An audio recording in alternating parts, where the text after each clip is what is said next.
sexy fan. The fun is in the chasing, and the fun is what I'm having. Du master, discuter avec vous. Je vais tout de suite, et je voulais remercier la librairie Études et Sylvie Kiné aussi de nous accueillir. Je vais tout de suite demander à Raphaël de présenter le master.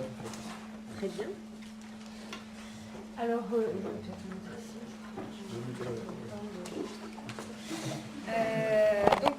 avez ici réuni les étudiants du master de M1 et M2, donc master métier de l'écriture et de la création littéraire. Donc la toute première promotion et ça relève. Cette formation a été cette formation a débuté donc l'année dernière à la rentrée 2012. Les ici responsables sont donc Christine Rodriguez qui devrait arriver et Sylvie Vigne qui ne peut pas être là cet après-midi. Et donc toute une équipe de professeurs qui croient dur comme fer à l'avenir de cette formation et des étudiants. Ça, c'est gentil. D'accord. Et donc il s'agit d'une formation toute nouvelle en France qui est inspirée des creative writing anglo-saxons, donc qui propose aux étudiants de s'initier aux techniques d'écriture grâce à des ateliers d'écriture. Et donc de s'épanouir dans des genres aussi variés que le roman, la nouvelle, le théâtre, l'écriture de scénarios, et je pense que c'est déjà pas mal. Le master est ouvert aux étudiants qui sont déjà des écrivains, donc sur dossier, sur entretien, il y a 15 places par an, et le master commence à faire parler de lui, donc chaque année il y a encore plus de postulants. Il existe au Havre une formation qui développe l'écriture en relation aux beaux-arts et à Paris 8 une formation qui est plus axée sur la critique. Donc on peut dire que chacune est unique en son genre. Et grâce à ce master, donc, nous expérimentons des ateliers d'écriture menés par des professionnels de l'écriture, eux-mêmes auteurs, des rencontres avec des écrivains. Donc aujourd'hui, Roger Grenier, que nous remercions d'avoir participé à cette rencontre. L'année dernière, Pascal Quignard, Marie Didier ici présente, et Valère Novarina.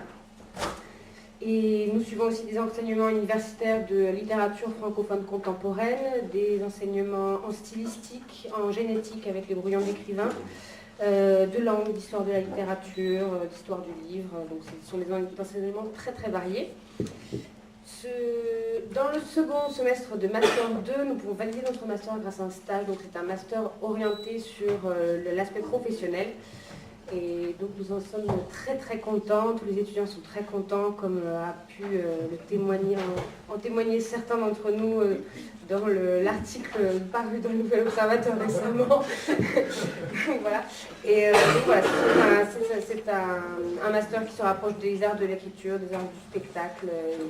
Et nous remercions donc cette année les écrivains qui veulent bien participer à nos rencontres, Roger Grenier. Ensuite, il y aura Maëlys de Kerangal, puis Wajim Ouawad. Et nous remercions bien évidemment aussi la librairie Études pour nous permettre de réaliser ces rencontres.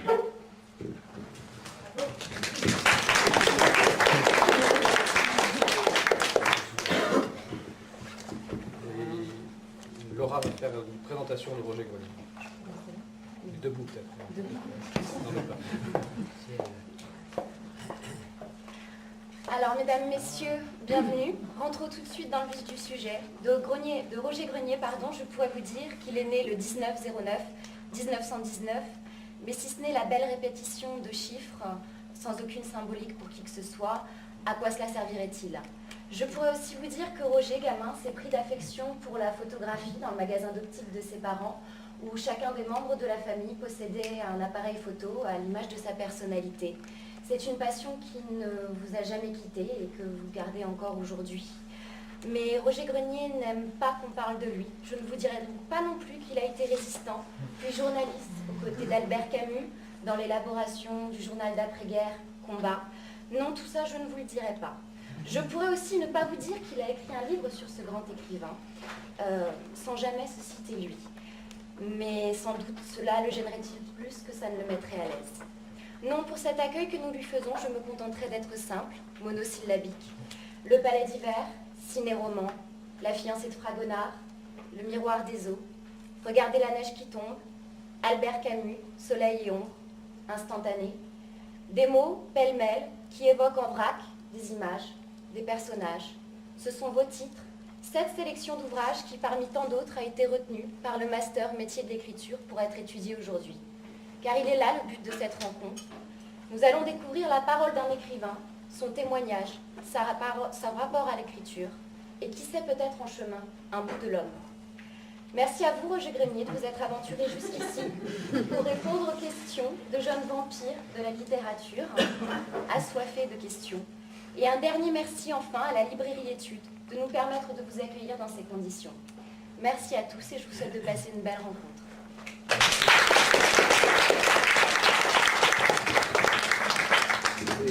C'est moi qui reçois un grand honneur d'être accueilli ici à Toulouse. En plus, c'est un peu le retour aux sources parce que j'ai quand même passé toute mon enfance et mon adolescence dans le sud-ouest, à Pau. Donc, Toulouse, ça comptait. Alors, c'est Nick qui va ouvrir le bal. C'est avec plaisir que j'ouvre cette séance, mais je ne voudrais pas tarder à aborder des sujets assez sérieux et pertinents. Et donc c'est dans cet esprit que je me permets de vous demander, Roger Grenier, en quoi le monde est-il pataphysique et comment pratiquez-vous cette science rigoureuse?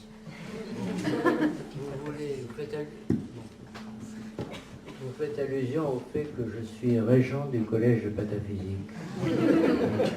Mais c'est très théorique, hein. En fait, j'y mets jamais les pieds. Je vais vous dire comment je suis devenu régent du collège de pataphysique. À l'époque, enfin, très ancienne, c'était Emmanuel Payet, qui était un prof de philo de Reims, qui a fondé pratiquement le collège de pataphysique et qui a fait vivre sous différents pseudonymes, Jean-Hugues Saint-Mont, Latisse, Mélanie Le Plumet, etc. Bon.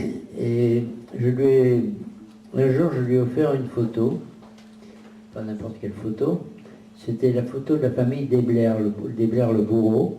Alors, le bourreau, une photo 1900, où en maillot de bain 1900, toute la famille Desblair fait trempette à Trouville.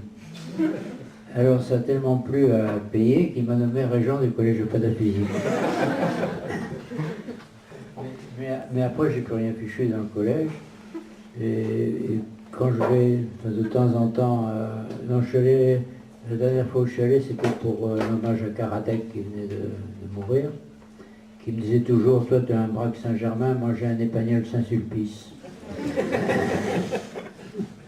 Et donc la dernière fois où je suis allé, je trouvais un peu concernant quand même, ça fait maintenant vieux collégien. Bon. Alors on m'a reproché là, en public, on m'a dit mais tu ne participes pas beaucoup aux travaux du collège. J'ai dit mais c'est la façon d'être la plus fidèle à l'esprit de la pataphysique, puisque la définition de la pataphysique, c'est ne rien faire.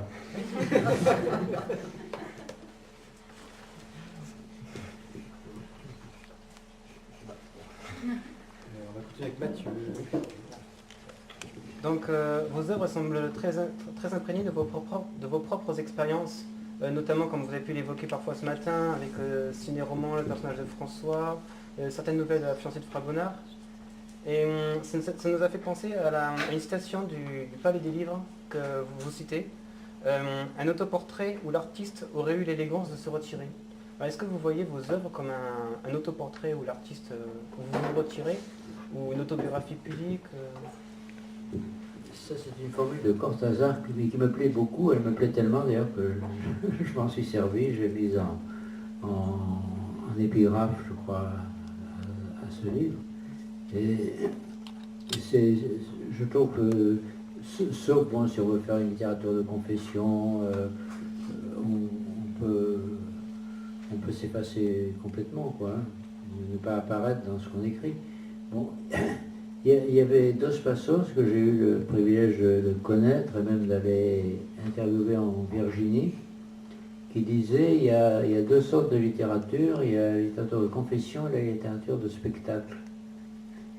Et il prétendait que lui pratiquait la littérature de spectacle, mais je pense que dans toute littérature de spectacle, si on cherche bien, on devine la confession quand même. Alors c'est un peu comme ça que j'oscille. Hein, ouais. C'est-à-dire que je voudrais bien faire de la littérature au spectacle, mais je ne peux pas m'empêcher de sortir des choses un peu personnelles.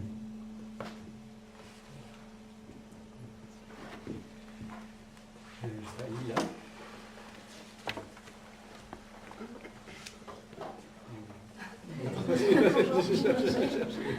Je voulais vous poser une question sur votre engagement. On connaît votre engagement, votre engagement de résistant pendant la guerre. On ne vous connaît pas, à moins que je me trompe lamentablement, de prise de position politique par la suite.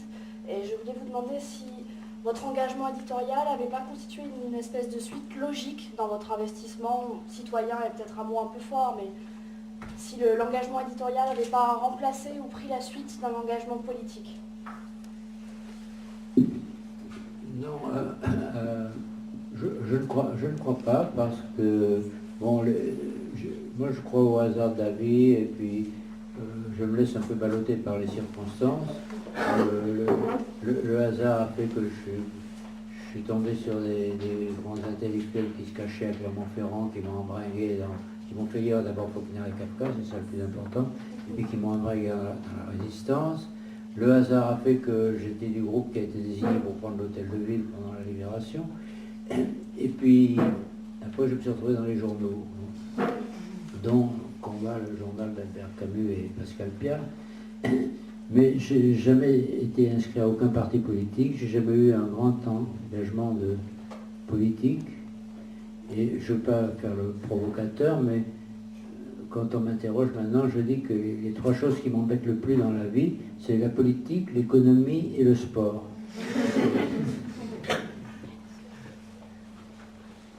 Merci.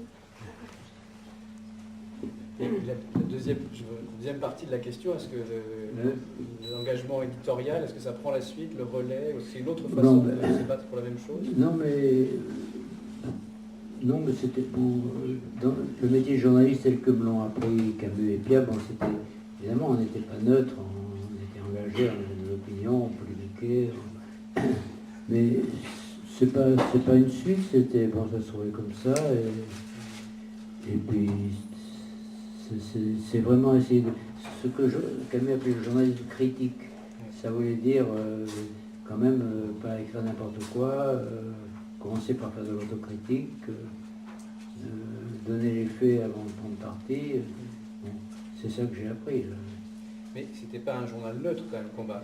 C'était pas un journal neutre. De la résistance à la révolution, c'est ça Oui, ben enfin, c'était pas très à gauche non plus quand même. C'était à gauche, mais inféodé à aucun parti. Moi je me rappelle que quand les temps modernes de Sartre a été fondé, Merleau-Ponty m'a dit que ça va être un peu plus à gauche que Combat.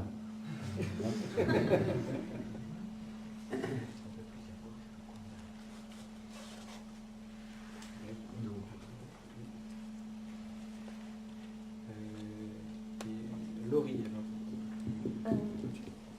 Alors moi je vais partir dans un tout autre sujet, qui est la mélancolie, en particulier la mélancolie des lieux. Dans le palais d'hiver, Lydia retourne dans la demeure familiale à la fin de sa vie. Il ne lui reste finalement que la nostalgie d'une vie faite de ratés. Peut-on dire que dans vos œuvres, les lieux sont les témoins passifs d'une perpétuelle évolution et les seuls points d'ancrage d'un être mélancolique? Non, je veux dire, dans ce que j'écris, ça compte beaucoup pour moi, la mélancolie, mais ça se retrouve, quoi. Enfin, des fois je fais exprès, des fois je fais pas exprès. Enfin, mais je pense que c'est un meilleur sujet littéraire que la franche rigolade ou la joie de vivre. Est-ce que les lieux... Mais je force pas, je veux dire, je dis pas qu'il faut que je mette une dose de mélancolie pour que ça fasse bien. Non, j'essaye d'être sincère. Et si mes personnages sont mélancoliques ou inspirent de la mélancolie, ben ça vient vraiment naturellement. Et est-ce que les lieux ont un rapport avec cette mélancolie?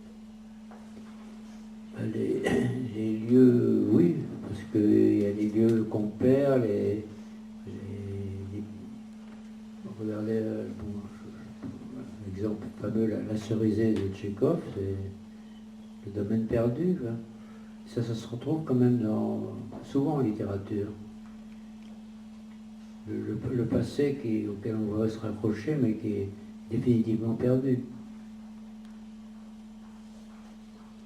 Mais il y a plusieurs de vos textes dont les titres sont des lieux, justement. Comme le Palais d'Hiver, par exemple. Oui, oui. Mais c'est assez pratique sur de trouver des lieux. Des lieux ou des symboles. Bon, il y a un livre qui s'appelle La salle de rédaction.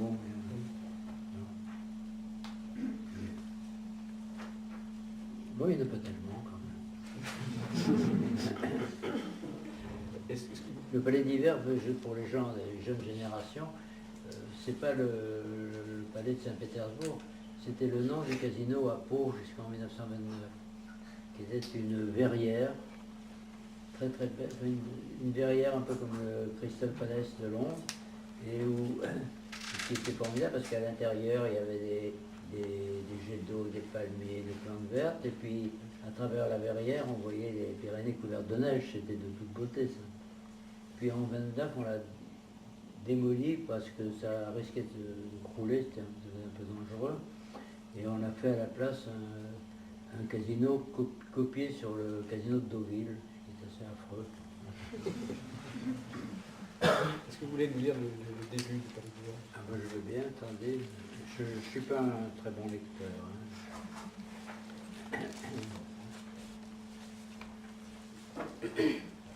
Oui, le début du Palais d'Hiver, je ne sais pas, on n'entre pas dans le roman tout de suite.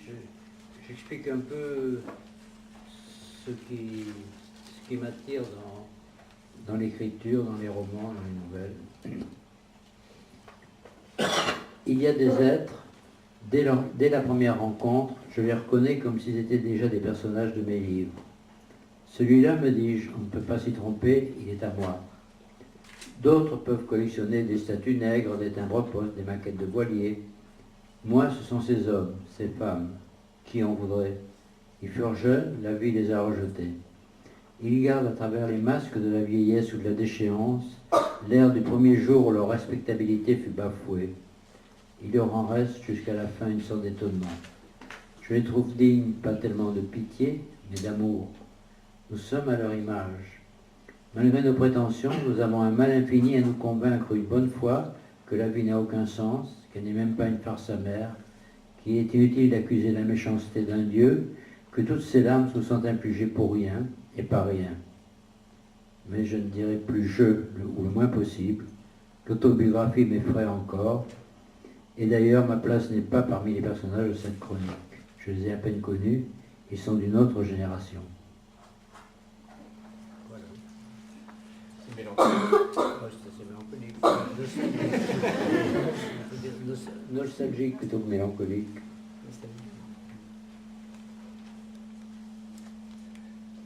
Simon. Justement, pour rebondir sur ce passage, je voulais reprendre une citation d'une interview que vous faites dans ce livre, justement. Vous dites « Je me trouve plus pessimiste que Camus, adhérant davantage à sa description de l'absurde qu'au saut philosophique qui lui permet de construire une morale à partir de la révolte. » Et je voulais savoir quel est votre moyen à vous de faire face à l'absurdité de l'existence. Oui, là vous faites allusion. Un jour, quand Camus a écrit L'homme révolté, je lui ai dit, oh, tu sais, moi j'ai envie d'écrire L'homme résigné. Bon, on a rigolé, mais en fait, oui, c'est un peu ça. Tout l'effort de Camus, c'est de trouver une solution au fait que on a la mer, on a le soleil, on est heureux, mais on sait que ça va vous être pris, qu'on va mourir, que le bonheur ne dure pas. Bon. Et alors comment faire, comment trouver la vie acceptable dans ces conditions? C'est ça toute la recherche de Camus. Et moi je dirais un trait une fois pour toutes, je ne cherche pas comment rendre la vie acceptable. Voilà donc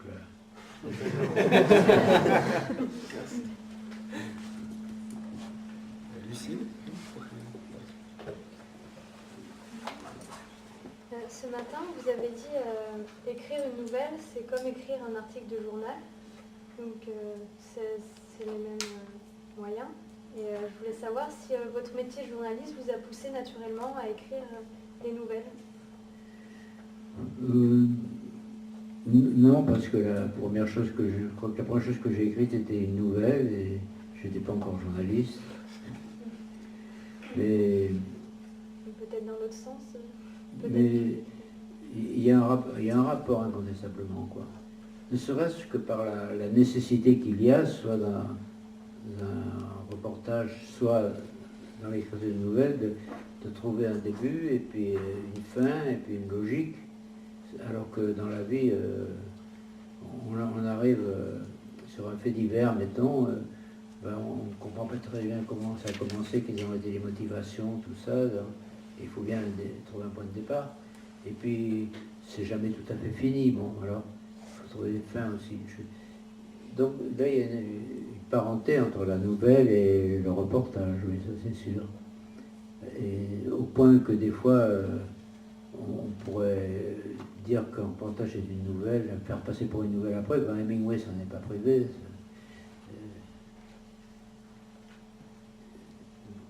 Voilà. Dans le palais des livres, vous parlez beaucoup des lecteurs de faits divers aussi. Et Oui.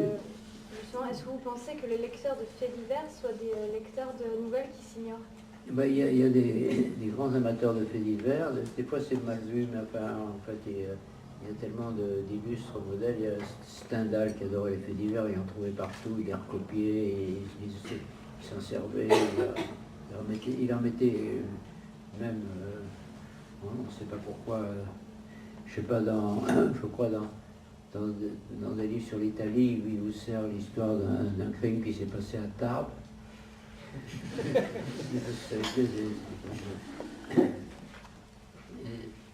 Et il y a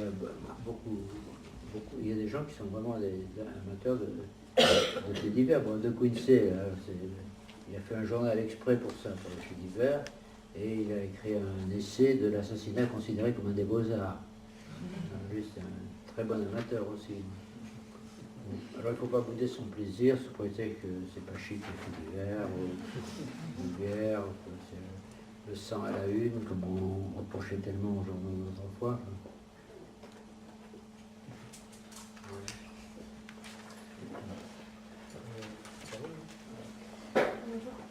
Donc nous venons de parler de faits divers. Dans vos nouvelles, vous utilisez souvent les faits divers. Et je trouve qu'une nouvelle se détache beaucoup. Elle est beaucoup moins prosaïque. C'est la nouvelle Le Diable et son ange. On y trouve des métaphores, notamment avec la corde, ce lien qui relie l'ange à son diable. Et elle est presque parabolique, je trouve. Et pourquoi une telle différence? Pourquoi ce détachement avec le reste? Et est-ce qu'il y a une source d'inspiration différente pour cette nouvelle-là? Alors c'est curieux parce que Le Diable et son ange, c'est une chose vue, purement et simplement. Ça se passe en Italie, dans la ville de Volterra, et il y a deux comédiens comédiens-musiciens, qui vont de place en place, l'un déguisé en diable, l'autre en ange, et qui font ensemble un numéro musical, quoi. Et ils sont attachés par une corde. C'est quand même frappant de voir qu'une corde les relie. Et alors je les ai suivis un après-midi comme ça, allant d'une place à l'autre. Et puis j'ai essayé d'inventer quel était le rapport entre ces deux hommes quand ils sont plus diables, quand ils sont plus anges. Et j'ai imaginé que le diable était très malheureux, amoureux de l'ange, et que l'ange était un mauvais garçon qui faisait les 400 coups, quoi.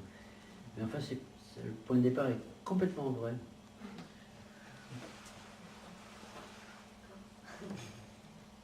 Mais je trouve qu'au niveau du style, quand même, il y a quelque chose de plus métaphorique, de différent. Mais c'est comme dès qu'on met en scène des personnages célestes, disons, comme le diable et l'ange, bon, évidemment, il y a du symbole, il y a de la métaphore. Moi-même, le pauvre diable allait prier dans une église à la fin, si je me souviens bien. Oui. Il se lamentait.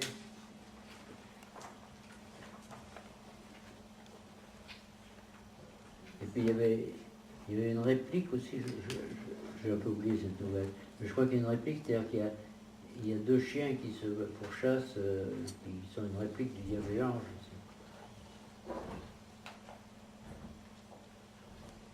Et justement, moi, je voulais vous interroger sur votre rapport avec l'Italie. Et dans cette nouvelle, Le Diable et son ange, vous parlez du terrible accent toscan. Oui, qui remplace les C par des H aspirés. Oui, et ce Oui. matin, j'ai découvert que c'est parce que vous connaissez très bien la Toscane, mais vous connaissez aussi très bien la littérature italienne, parce que vous faites souvent référence à des auteurs italiens, et notamment Dante qui revient souvent, et vous avez Oui. même repris un vers de Dante pour un titre d'un de vos romans, Il te faudra quitter Florence. Oui. Et en plus, certaines de vos thématiques comme l'espoir, l'illusion et surtout l'attente m'ont fait penser à un roman italien, Le désert du Tartare de Dino Buzzati. Oui. En particulier dans Le Palais des Livres, il y avait des phrases qui me faisaient penser particulièrement à ces romans. Par exemple, que ma vraie vie n'est pas encore commencée, il y aura autre chose vraiment, n'est-ce pas? Et c'est un livre que j'aime beaucoup, mais dont vous parlez d'une façon pas très positive Non, mais dans Le Palais des Livres. je trouve que c'est un sujet très fort, les Tartares, bon, qui aurait pu être mieux exploité, peut-être. Hein. Mais enfin, je reprochais à Buzzati, j'ai un peu connu, qui était très sympathique, et qui a écrit des choses assez curieuses. Il y a cette pièce de théâtre, Un cas intéressant. Ça vous dit quelque chose, non? Oui. C'est l'histoire d'un hôpital ou d'une clinique où les gens sont classés, il y a plusieurs étages, selon la gravité de leur mal. Et alors, dès que la maladie empire, on fait descendre d'un étage. En racontant une histoire, évidemment. Et puis quand on arrive au rez-de-chaussée, on n'a plus qu'à mourir, quoi. Et cette pièce a été adaptée en français par Camus. Ça n'a pas eu beaucoup de succès, hein, parce que c'est trop. Il dit, j'ai adapté une pièce du genre sinistre. C'est assez vrai, ouais. Mais enfin, c'était un sujet assez vaste. Et j'ai parlé un peu avec Buzzati, et vous savez d'où ça lui venait, ces inspirations? C'est qu'il travaillait au Corriere della Sera, et au supplément du dimanche, où il y a une couverture, un dessin assez naïf sur la même couverture qui représente un fait divers, un déraillement de chemin de fer ou un crime. Et c'est lui qui choisissait le sujet du dessin.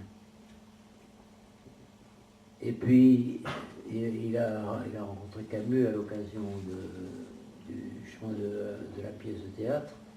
Et alors il dit, oh, il est très sympathique, il a une tête de garagiste.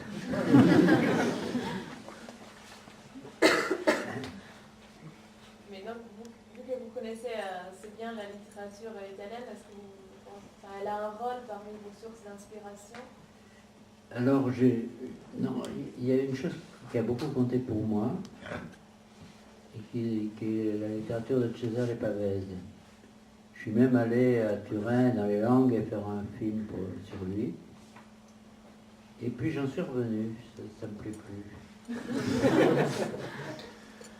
Et ça j'ai une explication quand même, c'est que la littérature, enfin, quand on aime une œuvre, un auteur, c'est comme l'amour d'une femme, c'est-à-dire qu'on invente plus qu'on ne voit la réalité, plus qu'on aime la réalité. Et puis le jour où on aime moins, les yeux s'ouvrent, on se dit mais non, mais c'est pas. Qu'est-ce que j'ai trouvé? C'est toujours la fameuse phrase de Swann, hein, et tout ça pour une femme qui n'était pas mon genre. Hein. Et alors Pavese, j'admirais, je disais, il est vraiment très fort, il a assimilé la littérature américaine et il y a quelque chose en plus. Et je voudrais bien trouver ça, et je comprenais pas sur quelque chose en plus, je cherchais, je lisais, relisais. J'ai quand même, il est vraiment fort. Il faut que je trouve le truc. Et puis, obligé de plus ou moins trouver d'ailleurs, c'était faire alterner phrases concrètes et des phrases abstraites. Mais surtout, alors, par exemple, la longue nouvelle qui s'appelle Le diable dans les collines, une longue nouvelle ou court roman, enfin, comme vous voulez. Je me disais, c'est formidable, l'héroïne c'est formidable, elle ne dit pas 3 mots et elle existe, on la voit. Etc. J'ai relu récemment Le diable dans les collines, elle n'arrête pas de parler cette femme. Non, je l'avais inventé quoi.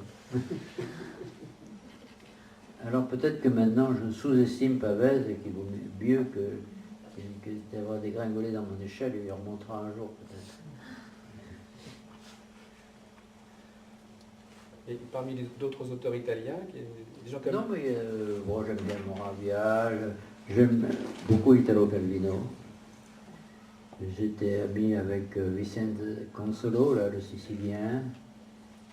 Enfin oui, je connais pas mal lu, pratiqué pas mal d'auteurs italiens. Et vous connaissez aussi des auteurs contemporains? Quand même, Calvino est un contemporain. Un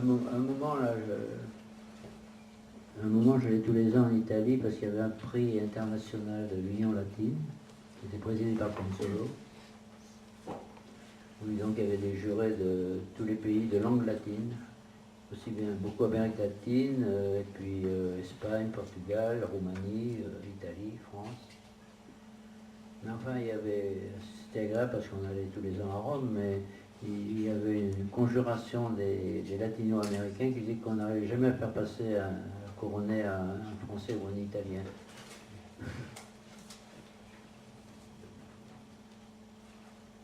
Mais j'ai connu, je sais pas, même, j'ai oublié son nom maintenant. Ah oui, la vieille Leila Mano, qui était de la génération Einaudi, Pavès, etc.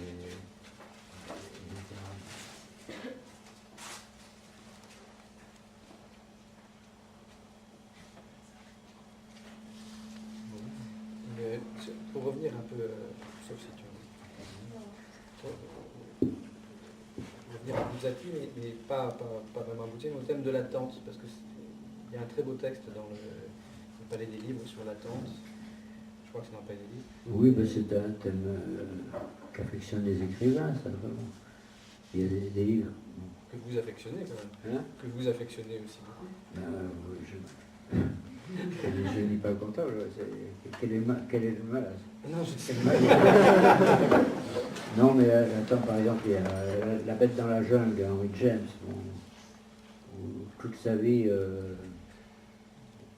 toute sa vie, le personnage attend quelque chose de terrible, il tombe dessus. Et puis il n'y a qu'à la fin qu'il comprend ce que c'était que cette bête dans la jungle. Ou bien alors, Flaubert, l'éducation sentimentale, c'est un roman entièrement de l'attente. Il va passer sa vie à Frédéric Moreau à attendre Madame Arnaud, et puis le jour où quand même elle est prête à lui tomber dans les bras, c'est quand même trop tard. Hein. Henry James appelait ça la philosophie du trop tard. C'est ça l'attente.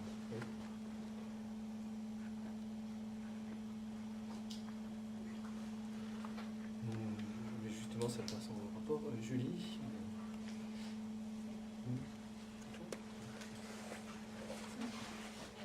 Moi j'avais une question par rapport à vos personnages secondaires de romans. Dans certains de vos romans ou nouvelles, on voit des personnages qui sont traités sur un mode anachronique, c'est-à-dire par exemple Francis Maréchaux dans Ciné-Roman, ou Alfred de Musset dans La fiancée de Fragonard, ou même des décors qui semblent sortis d'une autre époque que le temps de la narration, de l'histoire, et qui sont dans le décalage. Et donc je voulais vous demander d'où provient ce traitement anachronique de l'image, du portrait. Pour moi, c'est pas tellement anachronique, c'est des gens dont la vie a été gâchée, qui sont plus... Maréchaux, c'est une immense vedette qui est déchue, mais qui existe toujours, puisque alors il est écrit dans le roman à l'époque de sa déchéance, il n'est pas écrit à l'époque de sa splendeur. Et c'est ça qui est intéressant, c'est parce qu'on va essayer de le repêcher, etc. Dans je ne sais plus quelle nouvelle de City est là. La fiancée de Fradena. Oui, ce personnage, non, ça c'est une sorte de chose vue. Il y avait un bonhomme comme ça à Paris, qui venait de Pau d'ailleurs, et dont les journalistes parisiens s'étaient emparés parce que ça les amusait, ça leur faisait des sujets. Alors ils inventaient de le faire battre en duel. Moi je l'ai connu parce qu'il venait, il était chez ma mère qui avait une boutique d'optique à Tarbes à cette époque-là. Lui c'était plutôt pendant la guerre. Et au début il s'habillait de façon ridicule mais alors il prétendait que c'était une preuve d'indépendance et de fantaisie. Alors tous les gamins couraient après en l'appelant Alfred de Musset. Mais bon, mais c'était un pauvre type quoi. C'est juste bon pour une nouvelle, pas plus. Je voulais vous demander aussi, comme on a ces personnages qui semblent sortir de la toile dans ces romans et intégrer le monde, l'univers des protagonistes, est-ce que lequel du cinéma ou du roman ou du théâtre vous paraît le plus apte à introduire le fictif dans le réel? Le cinéma, oui, bon, il y a des exemples fameux. Bon. Il y a ce film où les personnages traversent l'écran, vous savez, deviennent réels et inversement. C'est un thème qui est très attirant. Hein. Je vois, je suis dans un jury de concours de nouvelles des cinémas des RADC, et à chaque fois, il y a une demi-douzaine de nouvelles où c'est la personnage qui traverse l'écran. Et par rapport au théâtre? Le théâtre, c'est plus varié, c'est moins évident. Il n'y a pas de point. Oui, oui. Mais voilà. Benjamin avait une question sur le cinéma, justement. On va rebondir sur le cinéma.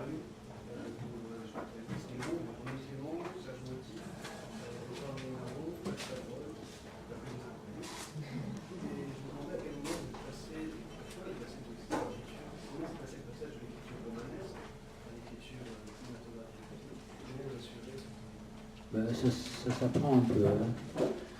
Ça s'apprend, je crois que... on n'en parle pas d'habitude, mais j'ai commis une quinzaine de scénarios quand même. Et au début, on est maladroit, et puis on comprend qu'il y a des règles, qu'il y a des choses à respecter. Ça dépend aussi avec qui on travaille. Donc, mais c'est... Bon, pour l'écriture, hein, l'écriture romanesque, ben, ça s'apprend. Hein, ça ne tombe pas tout cuit du ciel, même si on a un don, il y a quand même des choses des règles à ne pas enfreindre, des choses à respecter qui viennent avec l'entraînement. C'est Raymond Queneau qui disait « c'est en écrivant que l'on devient écrivain ». Et le cinéma, c'est pareil, on écrit un scénario, au début on a des tas de maladresses, après Puis ça dépend avec qui on travaille, c'est un travail collectif, on n'est pas tout seul. Hein. Donc on dépend un peu beaucoup des gens avec qui on est, du réalisateur surtout, mais pas seulement, du producteur aussi, des acteurs des fois. Donc, et puis il y a les contraintes de la production, les contraintes de l'argent, tout ça. Bon, si je peux me permettre une chose personnelle, avec Claude Chabrol, on avait entrepris d'adapter, c'est très, très présomptueux, les affinités électives de Goethe. Alors moi j'avais écrit l'adaptation, donc, Et j'en reçois un coup de fil un jour d'une jeune femme qui me dit « Je suis la conseillère artistique de la production. Je suis chargée, il faut que je vous voie parce que je suis chargée de couper dans votre scénario tout ce qui coûte trop cher. » Alors j'ai vu, évidemment. Alors on relit le scénario et dit « Écoutez, là vous avez mis un feu d'artifice, ça coûte 1 million, vous n'y pensez pas, allez. »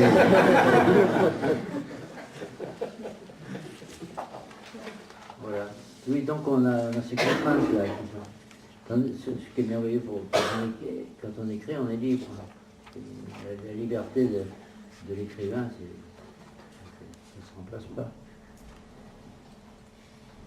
Votre carrière d'auteur, ça s'est été comment dans un des concours, c'est vous qui avez choisi de faire le scénario. Attendez. Dans votre carrière d'auteur, Oui. c'est vous qui avez choisi de faire du Ben, scénario. c'est des choix. Non. Ben, c'est des hasards, des trucs comme ça. D'un coup, quelqu'un a envie de faire une adaptation, elle me demande si je veux la faire, si je veux pas. Et puis des fois, il y a un producteur qui s'attache à vous, qui vous entraîne à en faire plusieurs. Et alors, quand même, bon, puisque pas mal d'entre vous ont lu Ciné-Roman, cette catastrophique histoire d'un cinéma de quartier, j'ai eu un sentiment de revanche parce que pour un scénario, j'ai été salarié pendant 2 semaines par la Metro-Goldwyn-Mayer. Et une autre fois, j'ai eu des contacts aussi avec Paramount, donc je me disais, mais ça c'est la revanche de tout ce que j'en ai bavé avec le cinéma à pauvre.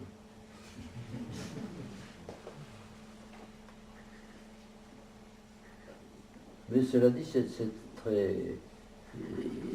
Il y a beaucoup de déceptions aussi, encore plus de déceptions dans le travail des films.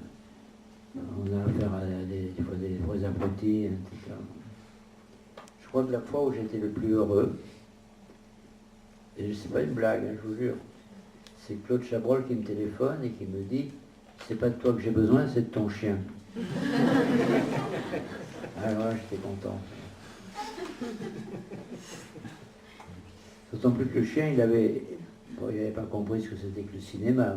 Mais enfin, il reconnaissait l'atmosphère du tournage, les machines, les gens qui savent faire, les rails, tout ça. Et donc, pour lui, ça voulait dire qu'il y avait une cantine. Et alors, il cherchait la cantine, il l'a trouvée, puis il se l'est donné à bouffer.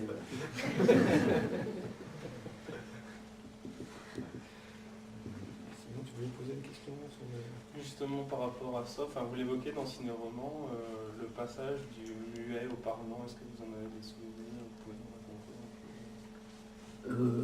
raconter? Pas plus que n'importe qui. Enfin, moi j'étais enfant quand même. Hein, les premiers films muets, c'est de 29. Alors, ce qu'il y avait à l'époque, il y avait. Ce qui frappait surtout, c'est qu'il y avait ce qu'on appelait des films à épisodes. C'était pas comme les films en télé, c'était des films, une semaine le premier épisode, la semaine d'après l'épisode suivant. Des fois, on appelait ça des époques d'ailleurs, des épisodes. Il y avait Les Misérables en 4 époques, comme ça. Et c'était, pour les parents, c'était un moyen de chantage d'ailleurs. Ils disaient, si tu ne travailles pas bien, tu n'auras pas le droit de voir l'épisode suivant. Alors ça, tout ça a disparu avec le parlant.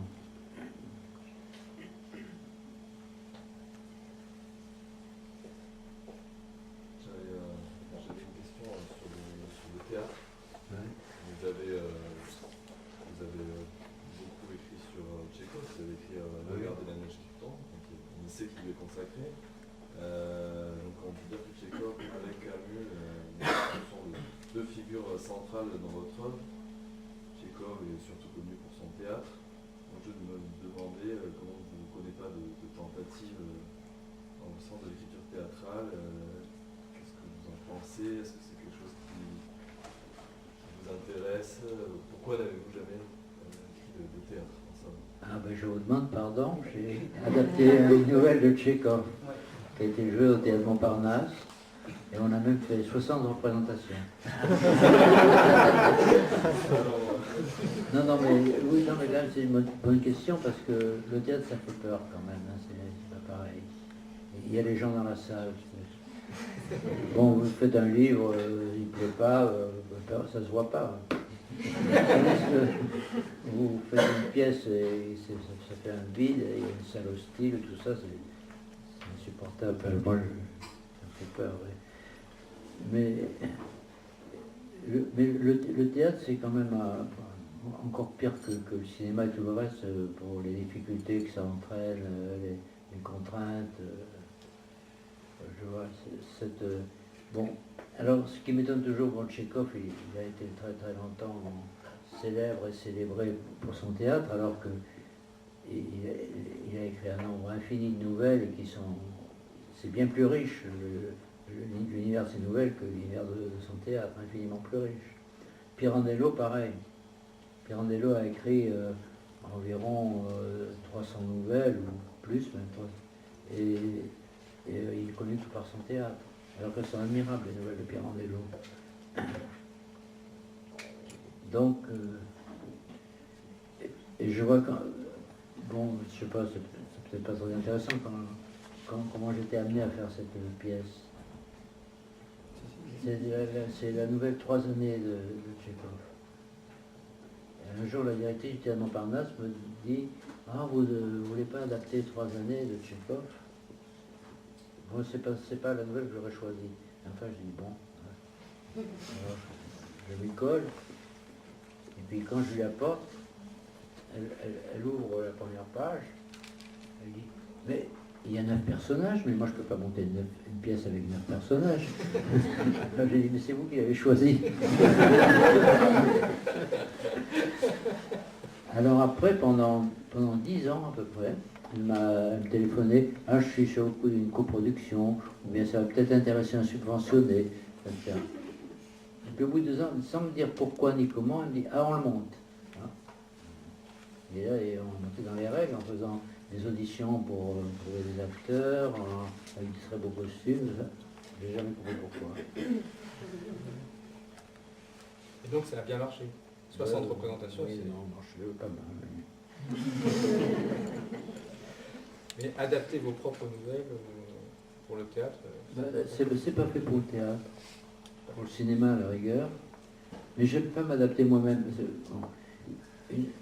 Une nouvelle, celui qui l'a écrite, il sait comment c'est fait, quoi. Donc il a fait de son mieux, et l'adapter, que ce soit pour le cinéma, le théâtre, tout ce que vous voulez, c'est l'appauvrir, hein, c'est sacrifier des choses, etc. Tandis que la nouvelle d'un autre, quand on me demande de l'adapter, j'ai l'impression que je peux ajouter quelque chose, apporter quelque chose. Voilà. Et une autre question qui est liée à ça, dans les adaptations qui ont été faites de vos œuvres au cinéma ou à la télévision, il y en a qui vous satisfont?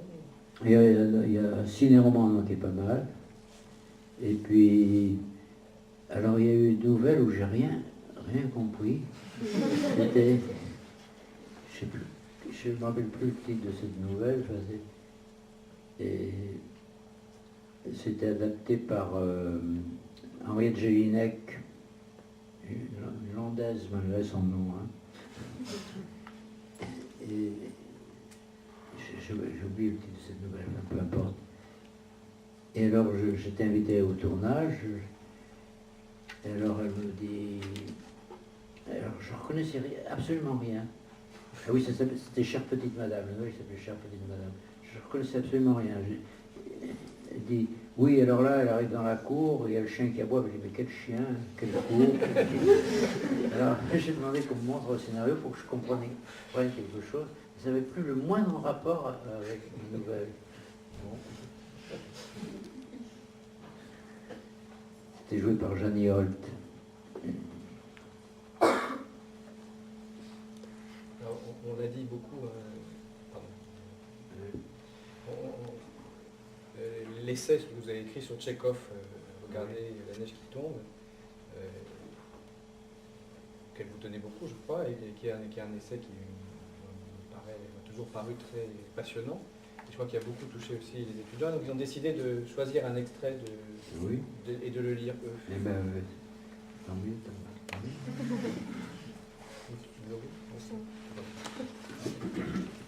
Donc c'est un extrait du chapitre Sottise, révolte et pitié. Anton Pavlovitch qui, de son propre mouvement, n'aimait sans doute personne, fut l'être le plus généreux, le plus bienfaisant, le plus attentif à son prochain. Bien que tuberculeux, souffrant d'hémorroïdes, il entreprend l'épuisant voyage vers Sakhaline et mène une minutieuse enquête sur la condition des bailleurs. Qui d'autre aurait eu cette idée, ce courage? Il pense que, pour bien servir une cause d'intérêt général, il ne suffit pas d'y être amené par la logique, par un raisonnement. Ce doit être un besoin de l'âme, une condition du bonheur personnel. Dans son cas, c'est un mélange de pitié et d'indifférence qui le conduit à une bienveillance universelle. Il n'en pense pas moins. Il ne faut pas, c'est l'essentiel, abaisser les gens. Il vaut mieux appeler un homme mon ange que l'appeler imbécile, bien qu'un homme ressemble plus à un imbécile qu'à un ange.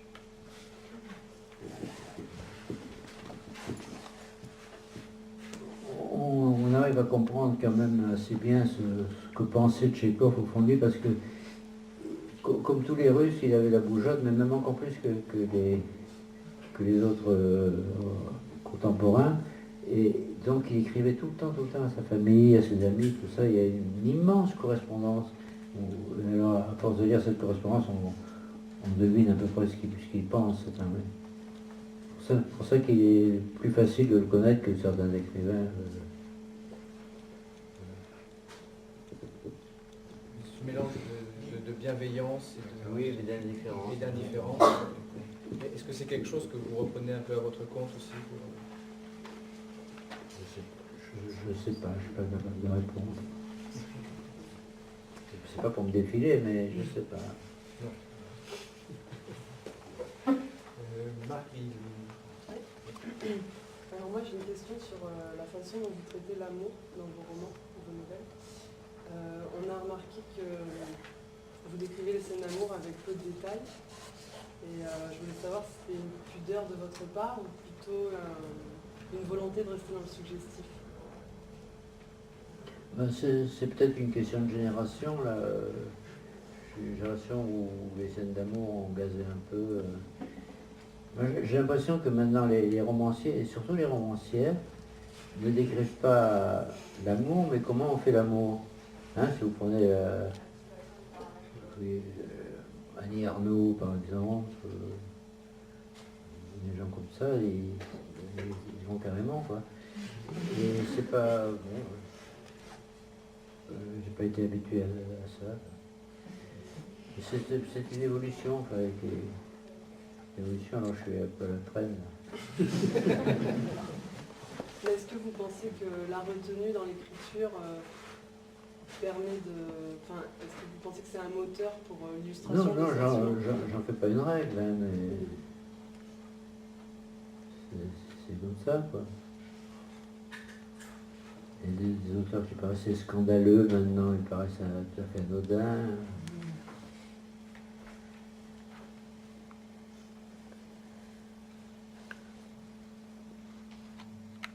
Et est-ce que c'est pour laisser plus de place dans la représentation de l'amour, des sentiments justement Non, je crois que c'est un peu plus sommaire, quand même.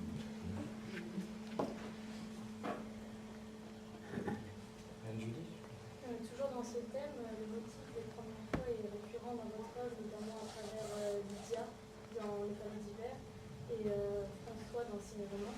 Est-ce que ces premières fois déterminent par leur brutalité le destin des personnages ou au contraire elles s'inscrivent simplement dans un voyage initiatique?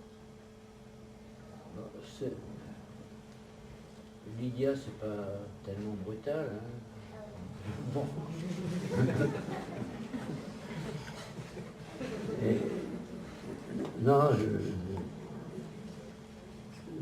non, je crois pas que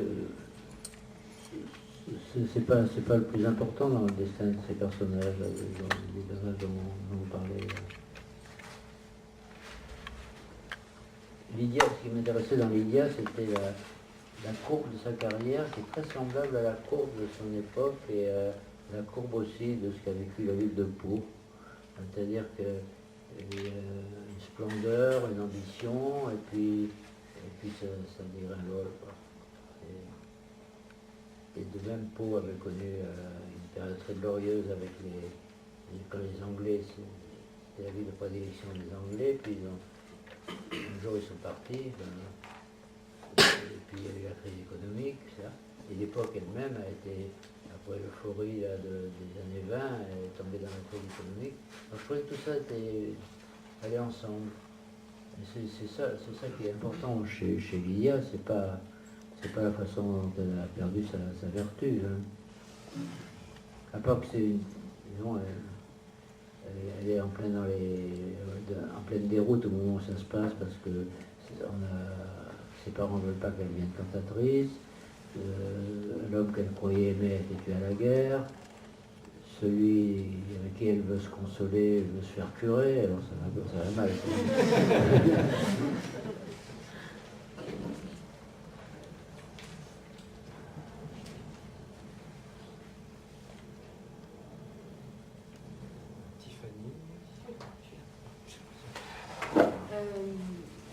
Dans vos livres, on trouve beaucoup de rencontres entre de très jeunes gens et des gens âgés. Par exemple, Lydia et le couple Tournon-Tournade. Et on remarque que le conformisme et la fantaisie ne sont pas toujours là où on les attend. Par exemple, je pense à la nouvelle La Correspondance. On assiste à une rencontre dans un train entre un jeune pion qui veut absolument aller travailler pour son premier emploi et un colonel qui, lui, essaie de détourner du droit chemin en voulant l'amener faire la vie avec lui. Je crois que c'est à Nice. Et je voulais savoir ce qui vous intéressait dans le fait de créer ces situations de rencontre entre générations si éloignées. Je vais vous faire un aveu.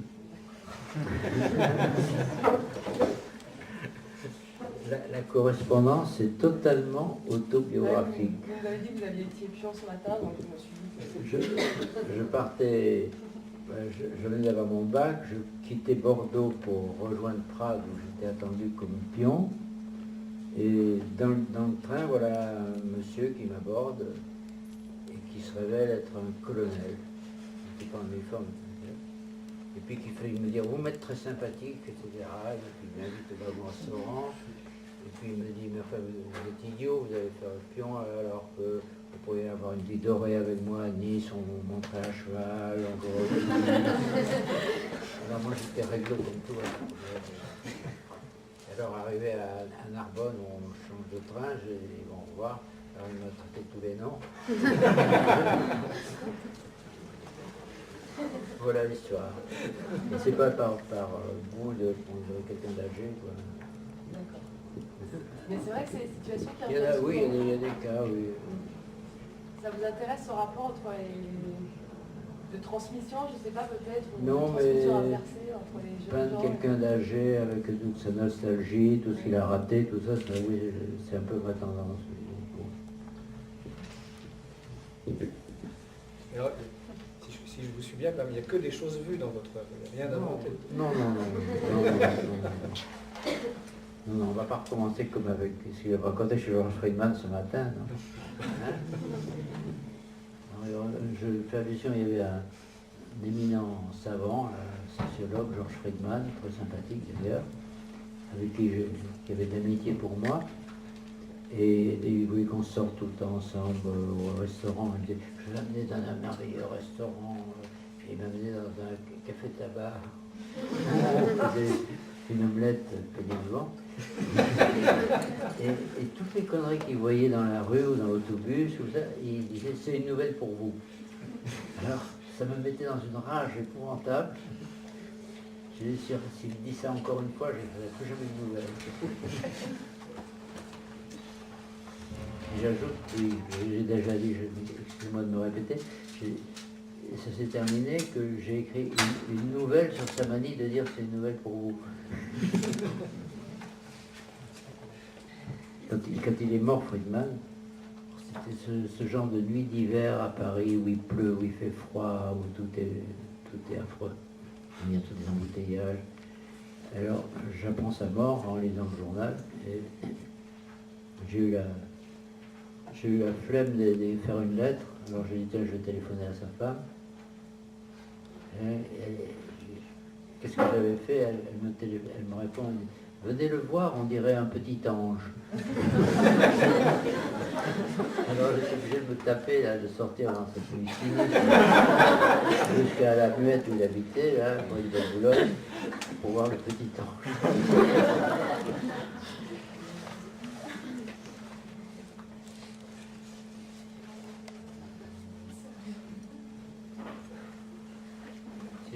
C'est lui qui a fondé l'école des hautes études, hein,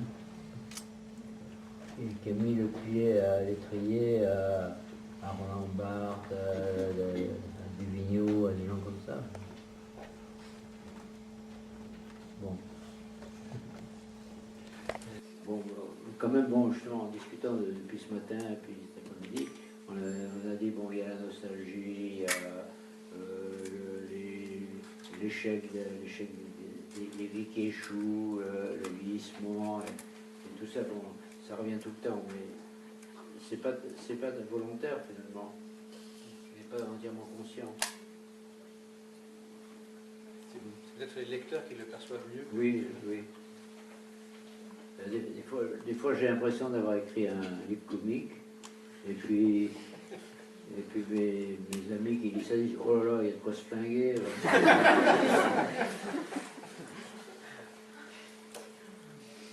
C'est un peu comme avec Tchekhov. Mais Tchekhov, il pensait aussi, bon, pour lui la Cerisée c'était une farce presque. Mais est-ce qu'il était sincère, je ne suis pas sûr.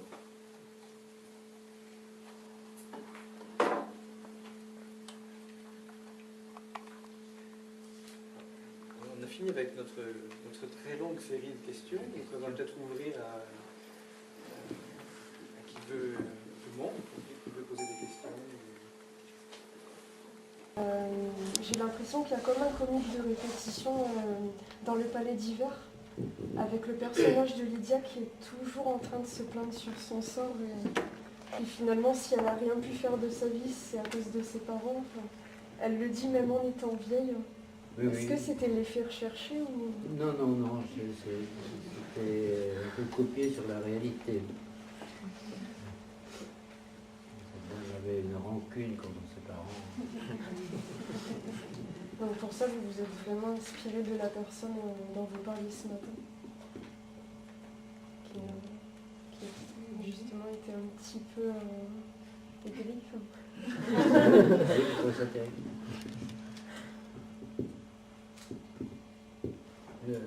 Le personnage de Lydia dans le Palais d'hiver, c'est un peu ambigu parce que le modèle, il y avait un modèle, hein, bon, c'était une femme très désagréable, mauvais caractère, méchante. Et quand j'ai commencé à écrire le livre, au bout de quelques pages, je me suis dit, je ne vais pas m'embêter tout un livre à peindre une femme aussi méchante, alors j'ai adouci son caractère. Mais de temps en temps, ça revient quand même. Vous l'avez surtout rendue courageuse. Tu vois ? Vous l'avez surtout rendue courageuse, je trouve.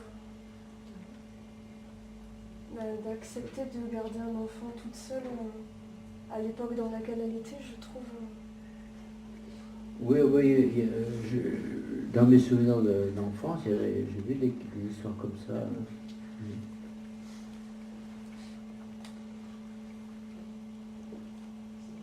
Et d'ailleurs, bon, je ne vais pas recommencer à raconter ça, mais ben, j'ai eu l'occasion d'aller à Beauvoir, le vrai pays de Lydia, c'est près de New York, à 30 km au sud de New York, dans les Deux-Sèvres, et la propriété qui est décrite là, on a fait la bibliothèque municipale dans les écuries maintenant. Alors je me trouvais dans les anciennes écuries donc à répondre à des gens qui étaient venus assister. Et beaucoup me posaient des questions. Qu'est devenu le fils de Lydia? Qu'est-ce qu'elle a fait avec son fils? Enfin, Lydia, le modèle. Hein. C'est le modèle qui les intéressait, c'était pas le personnage de Roland. Et je sais pas, moi, on ne sait rien. ça tracassait encore les gens. Parce que le romancier est censé savoir ce qui arrive à ses personnages. Ah oui.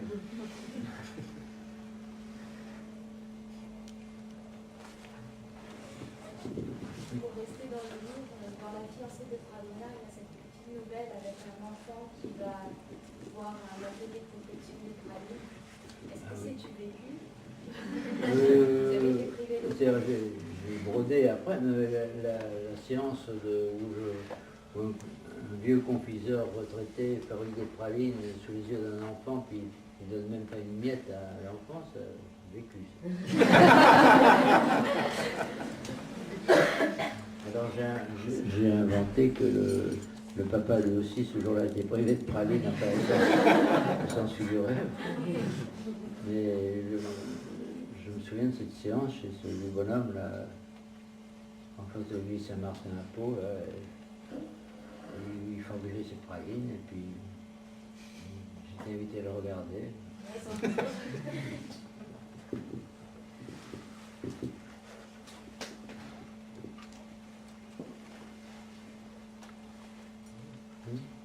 J'ai une petite question en réserve, je sais pas si c'est... donc c'était dans Regardez la neige qui tombe, vous reprenez une réplique du personnage de Trigori qui est dans la boîte, Oui. qui dit il faut montrer la vie non telle qu'elle est, ni telle qu'elle doit être, mais telle qu'elle nous apparaît en rêve. C'est une phrase qui m'a tourné à moi et je me demandais qu'est-ce que ça veut dire.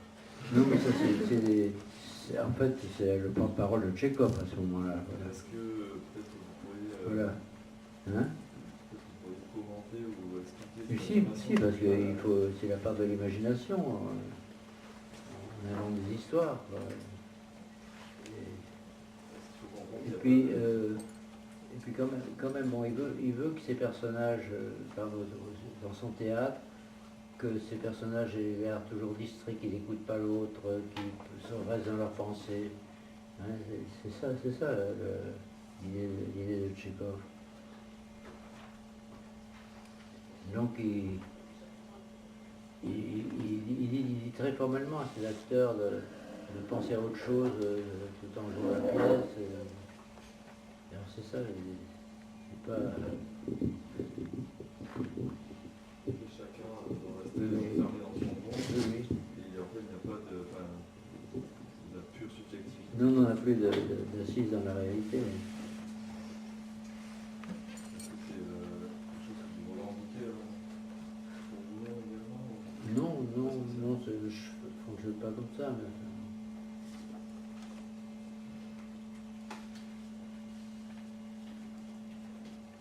Je ne sais pas si vous connaissez à propos de Tchekhov et de son théâtre. Moi, ça me fera beaucoup. Si vous connaissez le très très beau film que Louis Malle a fait d'après une représentation américaine d'Oncle Vania, ça s'appelle Vania 42e rue. Vous n'avez jamais vu ça? Bon, ça vaut le coup. Et on voit des gens qui marchent dans Manhattan, qui entrent dans la 42e rue, dans un théâtre désaffecté à moitié en ruine, qui s'assoient à une table, qui se mettent à parler, et on ne comprend pas que c'est le début d'Oncle Vania. Et tout l'Oncle Vania se déroule comme ça. Et il y a un acteur prodigieux, qui n'est pas beau du tout, là, qui est bizarre, il est bizarre, ça, et qu'on voit souvent dans les films de Woody Allen. Et c'est lui qui fait Vania, il est fabuleux.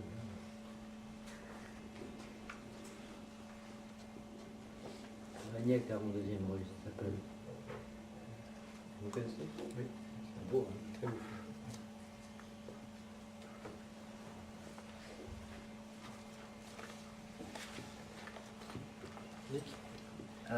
C'est juste là où vous avez été initié, corrigez-moi si j'ai tort, mais là où vous avez été initié au monde de l'écriture, c'était un combat sous l'influence de Camus et Pia, à la fois Pia qui réclamait le droit au néant et Camus qui, comme vous avez dit ce matin, cherchait le soleil. Mais je me demande pour un jeune écrivain, sous cette double influence, quel effet ça avait pour vous? Ben, c'était pas seulement sur l'écriture, mais c'était sur qu'est-ce qu'il faut penser de la vie. Hein. Il y avait l'optimisme raisonné de Camus et le nihilisme total, mais total, de Pascal Piat. Et d'ailleurs, ça finit par une brouille. Hein, bon.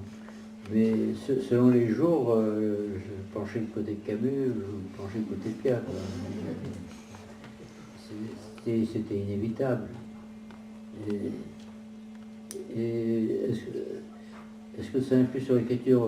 Oui et non. Enfin, mais ce qu'il y avait, c'est que ce combat était vraiment comme une succursale de la NRF. Je me rappelle, bon, on avait fait allusion tout à l'heure au fait que je me trouvais à l'hôtel de ville pendant la libération. Alors je recevais les journalistes. Et il y a Paul Baudin, envoyé spécial de combat, qui s'amène, alors que c'était un moment un peu difficile, il y avait des chars allemands qui tiraient sur la place. Et au lieu de me demander qu'est-ce qui se passe, il me dit, vous savez, j'ai 2 romans qui vont paraître chez Gallimard. Et c'était un peu le climat de l'époque. Et à Combat, où c'était vraiment des vrais journalistes quand même, et tout le monde avait écrit, voulait écrire, écrivait. Alors on était un bain comme ça, où tout à coup on s'est obligé de voir si on sait faire comme les autres. Peut-être sur la figure de Pascal Piat quand même, parce que c'est quand même un écrivain sans œuvre. Ben, qui est... Des très beaux essais sur Baudelaire et sur Apollinaire. Non, mais ça il disait que c'était alimentaire, ça c'était... Non mais... Bon, Pascal Piat, c'est un... J'ai écrit un livre sur lui, mais je ne connais pas le fin mot, hein. C'est impossible. Bon, il était un orphelin de guerre qui a commencé sans vraiment faire d'études. Hein. À 15 ans, il devait être groom dans un hôtel, et il trafiquait la cocaïne pour les clients. Et en même temps, il a plus d'érudition que n'importe quel docteur S-lettres. Il sait par cœur tout ce qui a été, toute la poésie du XVIe et XVIIe siècle, des milliers de vers de Victor Hugo, une mémoire, il avait une mémoire maladive, hein, c'était une des clés quand même du personnage. Et alors, très jeune, à 16-17 ans, il se met à travailler pour le compte des grands érudits, Jean Apollinaire, Lachère, d'autres qui faisaient des travaux à la Bibliothèque nationale, sur l'enfer de la nationale, tout ça. Et il devient à 18 ans ami très copain avec Malraux, au point qu'ils vont ensemble chanter dans les cours. Hein. Vous savez ce que c'est que chanter dans les cours? Non. Ben, on rentre dans la cour d'un immeuble, on pousse une goualante, les gens vous jettent des sous en bouteille dans un papier pour pas que ça roule n'importe où. Voilà, il faisait ça. Et puis Chinet, ils allaient chercher des livres pour un bouquiniste du passage à la Madeleine, René Louis-Voyon. Donc l'érudition de Piat est un mystère parce qu'il n'a pas fait d'études universitaires, mais il en sait plus que n'importe qui. Fleuret, Perso, tout ça se servent de lui, le font travailler. C'est incroyable. Et puis il écrit des poèmes, et au moment où ça va sortir chez Gallimard, il retire le manuscrit et il dit non, le silence est préférable. Il choisit le silence. Alors après, il a fait toutes sortes de métiers. À un moment, il tenait une loterie de sucre sur les boulevards. Il a été ensuite pris, quand on a voulu faire un journal de gauche à Alger, on l'a embauché pour aller faire ce journal de gauche qui était Alger républicain. Et il y avait très peu d'argent, etc. Donc il a embauché des débutants et c'est comme ça qu'il a trouvé Camus. Et là c'est une révélation. Donc, Camus qui était en train d'écrire à l'étranger le mythe de Sisyphe, il voit l'absurde incarné en un homme, c'est-à-dire il n'en revenait pas. Et puis quand il découvre que Camus écrivait ça, il est très content parce que c'était ses idées. Voilà, ça s'est gâté quand Camus est passé à la période positive et optimiste. Alors là, ça, Pierre n'a pas supporté. Et il est devenu assez méchant. Et c'était le parfait désespéré. Alors il a joué un grand rôle dans la résistance, mais sans y croire, il ne croyait à rien. D'ailleurs, à un moment, alors qu'il était très important dans la résistance, il a été dirigé combat clandestin, puis après il était membre suppléant du Conseil national de la résistance. Il s'est débiné en Suisse, se disant qu'il était traqué. Enfin, il fallait le rechercher. Et quand il a fait combat, il nous a dit, on va essayer de faire journal raisonnable, et comme le monde est absurde, ça va échouer. Ça n'a pas raté d'ailleurs. Ça a duré combien de temps le combat? 3 ans. Ça, tous les journaux sortis de la résistance ont eu des difficultés, parce qu'il y avait des difficultés d'argent, il y avait des grandes grèves de messagerie qui ont ruiné les journaux, et puis surtout ont éclaté politiquement, parce que dans chaque rédaction, par exemple à la Libération, il y avait les communistes et les non-communistes. À Combat, c'était les gaullistes et les non-gaullistes. Donc ça devait finir, quoi. Mais j'avais l'impression que je devais énormément à Pia, et en même temps, il y a des moments où je ne comprenais plus du tout. Hein. Puis c'était pas un saint, non, c'était pas un saint, il voulait faire des saloperies des fois. Et cet homme il aimait beaucoup les machinations. Il suffisait de lui raconter un truc très tordu, très compliqué, et il croyait, quoi. Et alors il s'est fait piéger une fois par... il y a eu deux comédiens qui ont écrit un faux Rimbaud, La chasse spirituelle. Et ben on lui a expliqué la source de ce manuscrit d'une façon tellement compliquée, tordue, perverse, qu'il a cru. Il a soutenu que c'était vraiment un Rimbaud, alors que immédiatement on a révélé que c'était un faux. Et là il s'est fait piéger.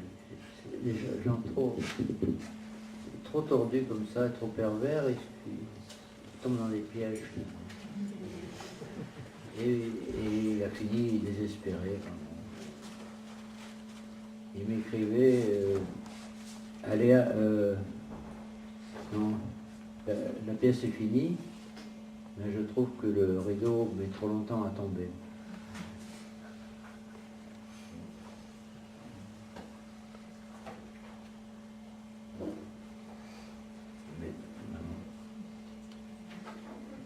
Il y a un roman,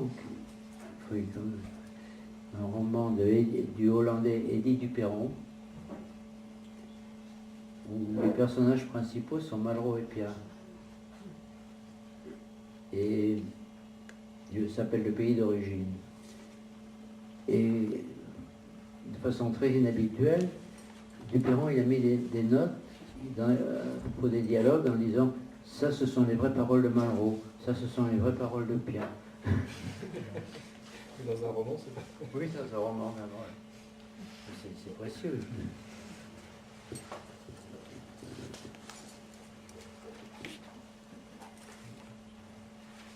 Vous disiez que quand vous étiez jeune, vous oscilliez selon les jours entre la façon de penser de Pia et de Camus. Oui. Aujourd'hui, avec l'expérience que vous avez, comment est-ce que vous voyez les choses?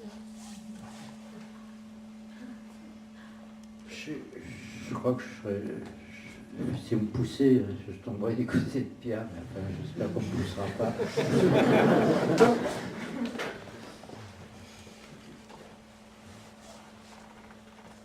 Non, Camus était un personnage rayonnant, solaire, très généreux surtout. On se disait que si on avait des envies, on prendrait une partie pour lui. Quand il m'a embauché le combat, il ne me connaissait pas. En fait. Il me dit « je te laisserai jamais tomber ». Il n'y a pas beaucoup de monde qui vous dit ça.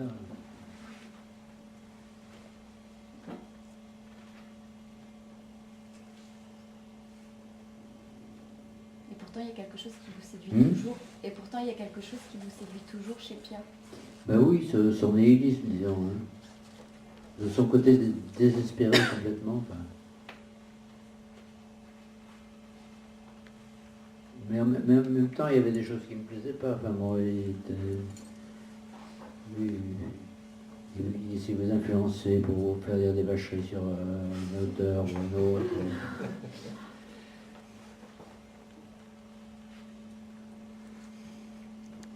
ce nihilisme, d'après vous, est-ce que vous diriez que c'était une lâcheté de la part de Pia et au contraire du courage de la part de Camus de soutenir une forme de positivisme, alors que tous les deux finalement avaient le même parcours, à peu de choses près? Non, c'était quand même pas le même parcours. Pas au niveau de la jeunesse, mais au niveau de l'expérience dans la résistance, au niveau de la vision de la vie, sauf concernant après justement le nihilisme et le positivisme, mais au niveau de l'expérience de l'homme, ils ont beaucoup de choses en commun. Donc est-ce que vous diriez que Pia, lui, a basculé dans une lâcheté au niveau de la vision de la vie en décidant d'être nihiliste? Non, c'était pas une lâcheté, c'était parce qu'il pouvait dire les choses en face aux gens de façon très, très dure. Hein. Mais non, je crois que c'est un homme quand même qui a, de par ses origines, de par tout ce dont il a bavé, et puis cette anomalie qui était cette mémoire monstrueuse, il n'était pas comme les autres. Hein. Mais il était, bon, parce que j'ai dit, il savait tous les vers qui ont été imprimés au XVIIe siècle, mais il savait aussi les résultats des élections cantonales depuis la fondation de la Troisième République, par cœur. Il savait les résultats de tous les matchs de boxe. Dès qu'il avait lu une chose, c'était fini, il savait. C'est terrible, ça. Il y avait une nouvelle de Borges, oui. Hein? C'est du Borges, il y a un Du personnage Borges, de Borges. c'est du Borges, oui. Il faut bien effacer.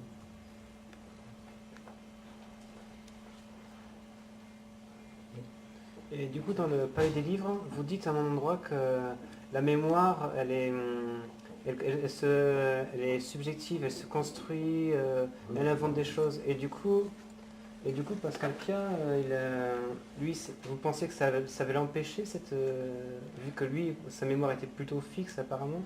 Non, elle était monstrueuse, quoi. Il retenait tout. Mais au point, je sais pas, les jours d'élection à combat, il s'enfermait et puis il commençait à faire des tableaux avec les résultats en oubliant complètement qu'il y avait un journal à sortir. Alors nous, on faisait les résultats des élections, ça, c'est pas de lui. Puis il émergeait au bout de je sais pas combien d'heures, et avec tous ces trucs qui ne servaient à rien, mais c'était fini, il savait par cœur à jamais. Quoi. Mais sinon, vous pensez que bon, le fait de ne pas pouvoir se rappeler par cœur de quelque chose, vous pensez que c'est un obstacle en soi à la créativité ou... Non, mais il y a des limites quand même. Il faut se souvenir de tous les résultats sportifs, de moindre élection cantonale.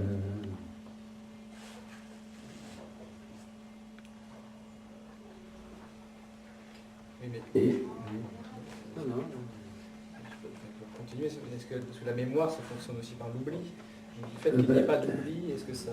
Ah oui, non, ça... Bon, je sais pas si ça a été étudié, des cas comme ça, d'hypermnésie. Moi, ce que je pense, alors, pour amener modestement à ce qu'on écrit, c'est que c'est la mémoire qui est un romancier. La mémoire, elle invente sans arrêt, quoi. Et ça aide beaucoup pour écrire. C'est elle qui a rangé l'histoire.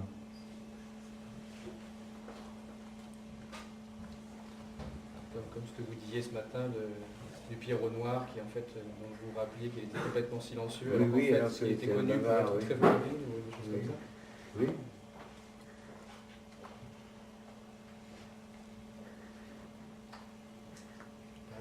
Et je pense que les gens qui n'ont jamais écrit une ligne, mais ils sont romanciers quand même. Moi, je pense à ma mère surtout.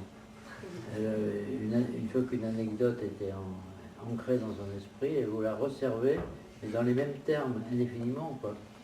Donc, elle fabriquait un petit roman, et puis il sortait, c'est fini, quoi.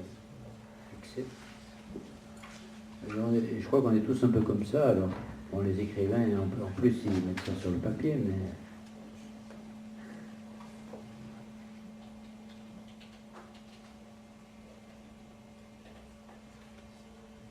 dernière question, une deuxième question.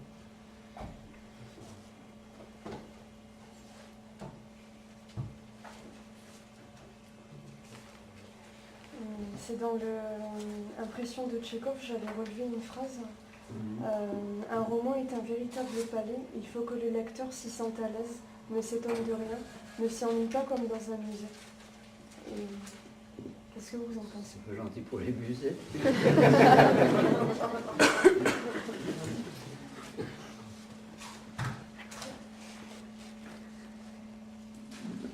Ben oui, non, mais il y a des romans qui sont très ennuyeux et c'est le pire qui puisse arriver, je trouve. Alors, chacun, c'est très subjectif ça aussi. Moi, je suis désolé de dire ça, mais c'est la littérature allemande qui me fait ça. Dans la littérature allemande, il y a toujours un moment où je ne comprends plus rien. Et même, ça va plus loin des fois, là, je vois Hermann Broch, par exemple. Si j'essaie de lire Hermann Broch, au bout d'un moment, je ne m'endors pas, mais je m'arrête, et je suis comme en catalepsie, je reste immobile.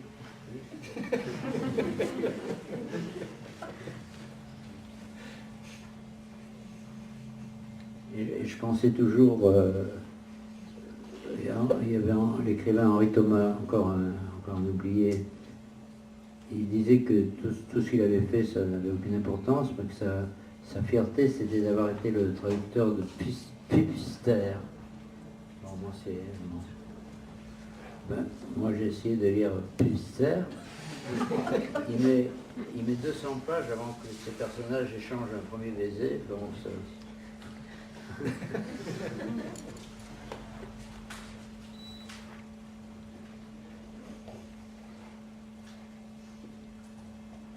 Il n'y a qu'un Allemand que j'aime lire et qui m'amuse follement, alors c'est Thomas Bernhard. C'est un tel imprécateur, il est tellement en colère tout le temps que ça devient très très drôle. Vous ne trouvez pas? Absolument, oui. Il est un peu méchant aussi. Hein? Oui, méchant, oui, bien sûr. Oui. Il est un furieux, oui, tout un furieux.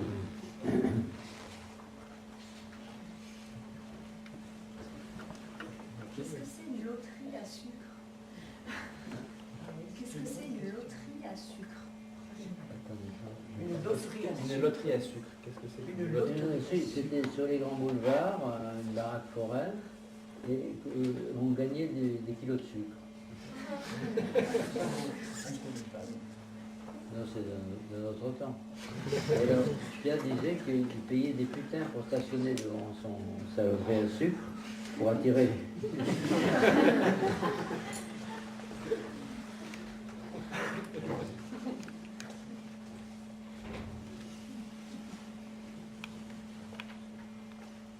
D'autres questions?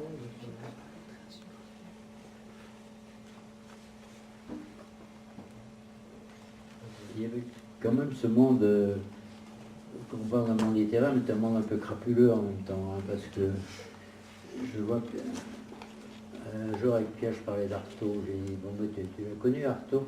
Il dit, non, on évitait Artaud, parce qu'il était drogué, il était suivi par la police, alors comme ça m'arrivait de vendre un peu de coco, là, il fallait surtout éviter des gens comme Artaud.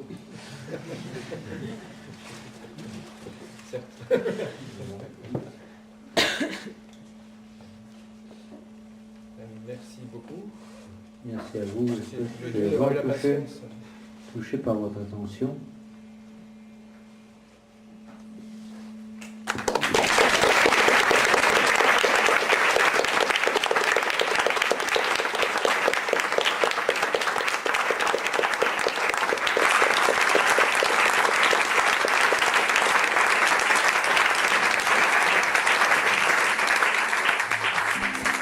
That love is in the air, but what it means isn't just a quick affair.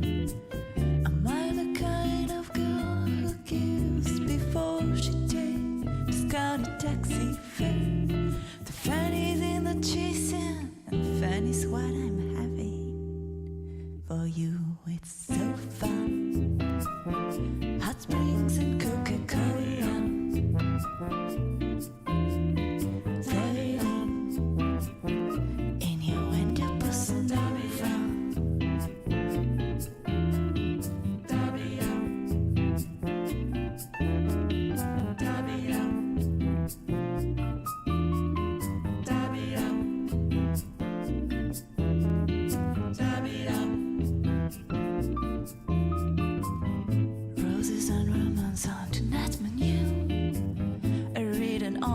harassment. Oh,